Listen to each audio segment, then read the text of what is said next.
오늘 또 그대의 최고의 날입니다. 임은미 선교사 묵상입니다. 2025년 12월 21일 주일 최고의 날. 사람을 의지하지 않으신 예수님을 본받아서. 요한복음 2장. 어제는 춘천 순복음교회 청년 집회로 춘천까지 내려가야 했던 날이었다. 그런데 어제는 새해를 앞두고 아주 특이한 만남들이 연이어 있었던 날이기도 했다. 나는 묵상을 쓸 때 종종 나의 동선을 함께 올린다. 그러면 그 근처에 사시는 분들 가운데 그 교회에 오고 싶다고 문자를 주시는 경우가 많다. 그런 분들은 대개 내가 교회에 도착했을 때나 예배를 마친 후 개인 기도를 부탁하고 싶어서 나를 만나고 싶어 하신다는 것을 나는 알고 있다. 그런데 어제는 조금 다른 이유로 춘천에 일찍 내려가기로 했었다. 신천지에 빠져있는 한 언니를 같이 만나달라는 부탁을 받았기 때문이다. 그 언니가 춘천에 산다고 해서 집회 시간보다 이른 오후 2시쯤 만나기로 했었다. 마침 감사하게도 얼마 전 내가 미국에서 신천지에 빠진 언니를 만나기 위해 달려온 여동생 이야기를 묵상에 올린 적이 있었는데, 그 묵상을 읽고 이전에 신천지에 빠져 있다가 나오신 분이 나에게 긴 문자를 보내오셨던 일이 있었다.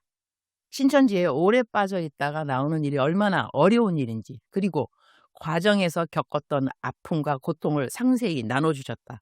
그분은 특히 그 당시 자신의 끝까지 붙잡아 주지 못했던 가족들에 대한 서운함과 서글픔을 고백해 주셨고, 그 마음이 내 마음에 남아 다시 묵상으로 나누기도 했었다.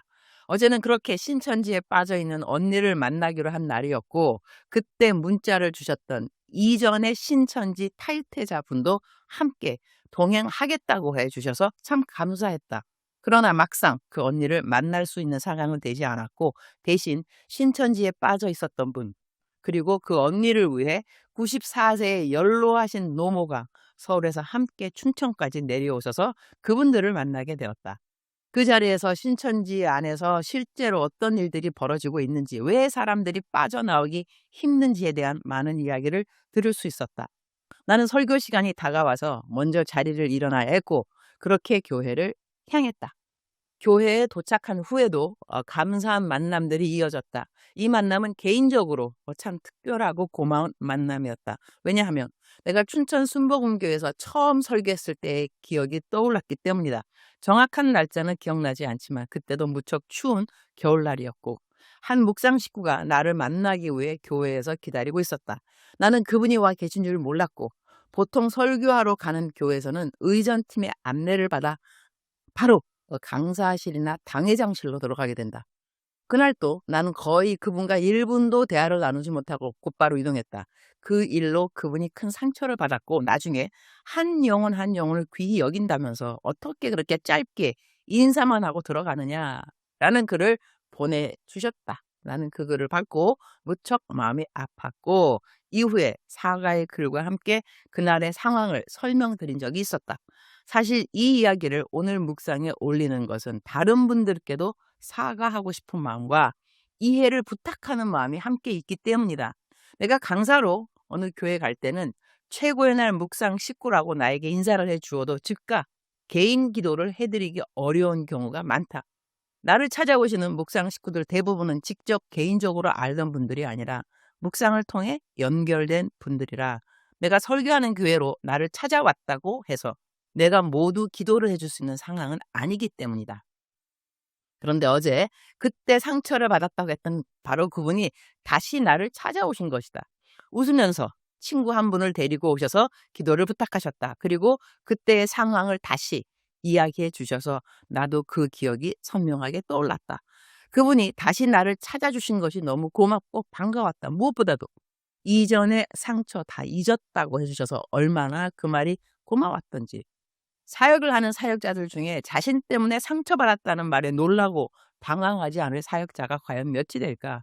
그래서 어제 나에게 받은 상처 잊었다고 말해주는 그 말이 나에게는 너무나 큰 위로였고 기쁜 성탄 선물처럼 느껴졌다.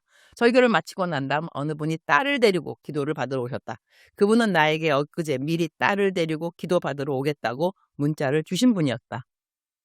그 딸은 아직 어린 나이였고 계속해서 살이 빠지는 병을 앓고 있다고 했다. 데리고 온 아이는 너무나 예쁜 딸이었다. 그 아이를 위해 기도하는데 이 병은 나을 병이라는 확신이 마음에 들었다. 거짓의 영이 이 아이를 묶고 있다는 것도 분명히 느껴져서 병이 완전히 떠나갈 것과 거짓의 영이 떠나가도록 기도를 해 주었다. 그 어린 딸 아이는 기도 내내 아멘으로 응답해 주었다. 기도해 주고 나는 서울 집으로 돌아왔다. 서울 집에 도착한 후 아이 엄마에게서 아래와 같은 문자를 받았다. 앞부분 생략하겠습니다.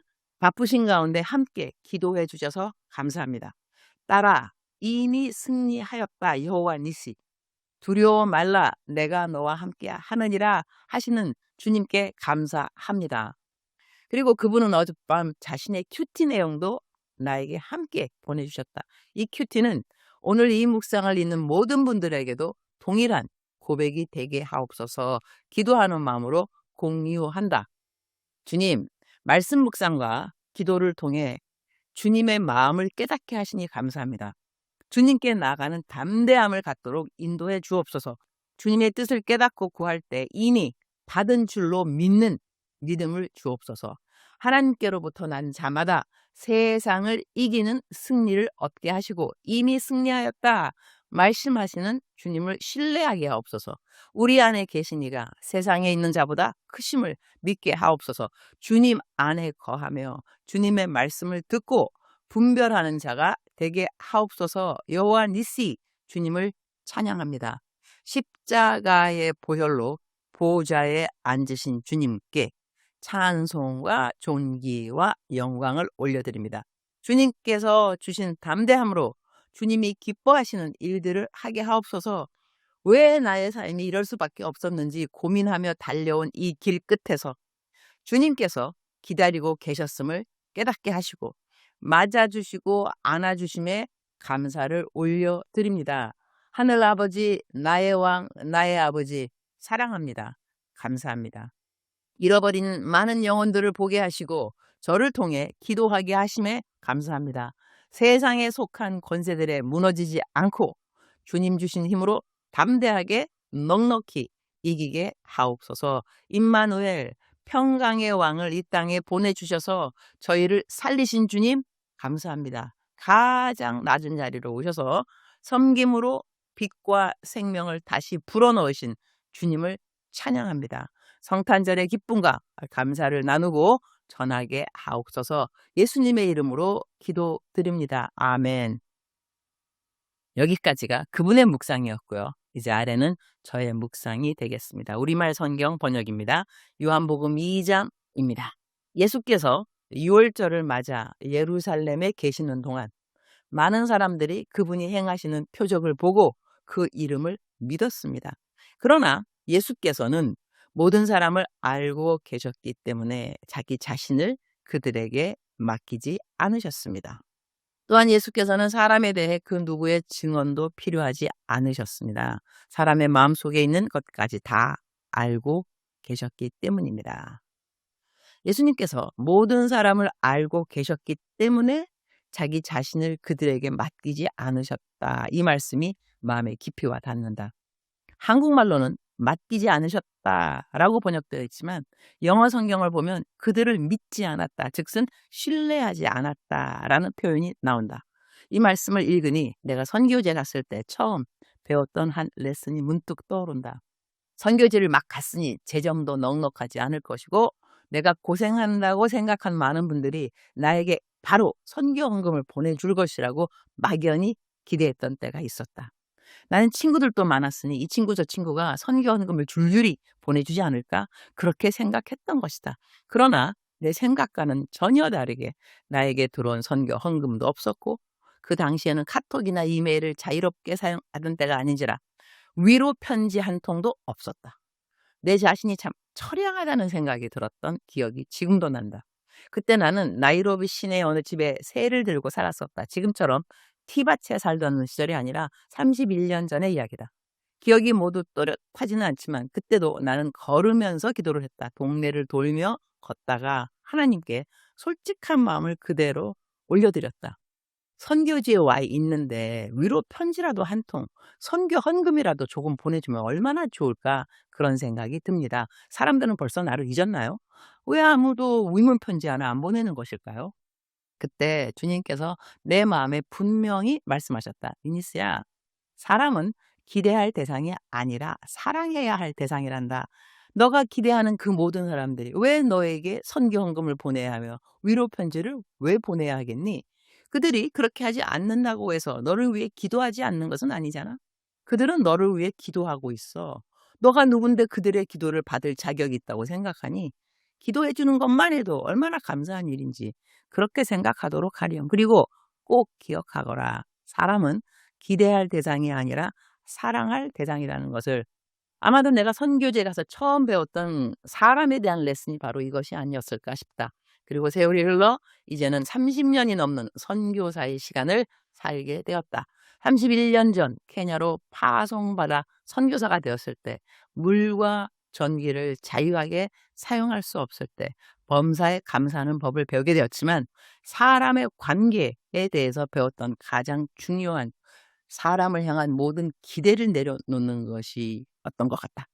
오늘 이 말씀을 묵상하면서 예수님께서 누구에게도 자신을 맡기지 않으셨다는 말씀, 영어로 말하면 그 누구도 온전히 신뢰하지 않으셨다는 이 말씀이 다시 마음에 와 닿는다. 주님, 사람을 신뢰하지 말라는 말씀이기보다는 사람은 사랑해야 할 대상이라는 말씀을 주심을 감사합니다. 신뢰는 하나님 한 분께만 온전히 드리는 것이 주님께서 기뻐하시는 삶의 태도임을 오늘 또 말씀을 통해 다시 배우고 기억하게 하시니 감사합니다.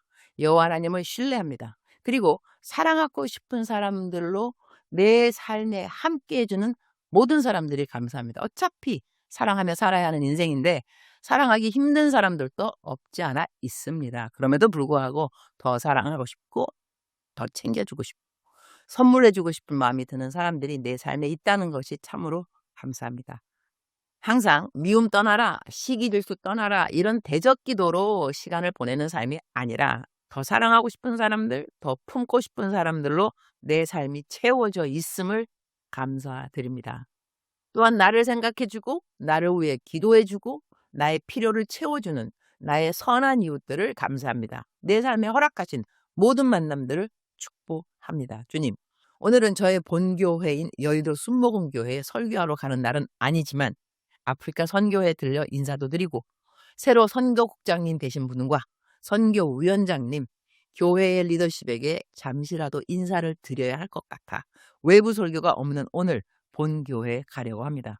만나는 모든 만남 가운데 함께하여 주옵소서.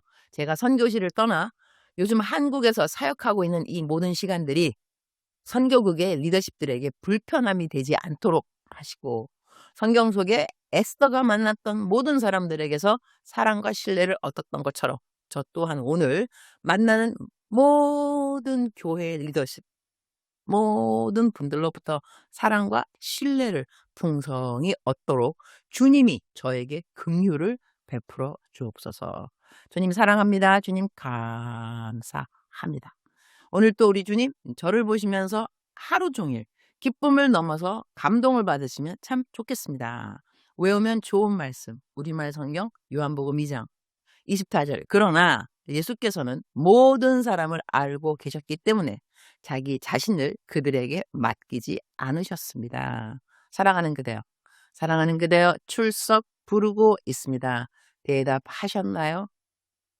우리 자녀들이 엄마나 아빠가 제 이 묵상을 듣는 이 시간 옆에 있다가 저의 목소리도 기억하고 그리고 제가 했던 멘트들도 기억한다는 것을 들을 때마다 우리 어린아이들이 얼마나 감사하고 소중한지 우리 자녀들 축복합니다.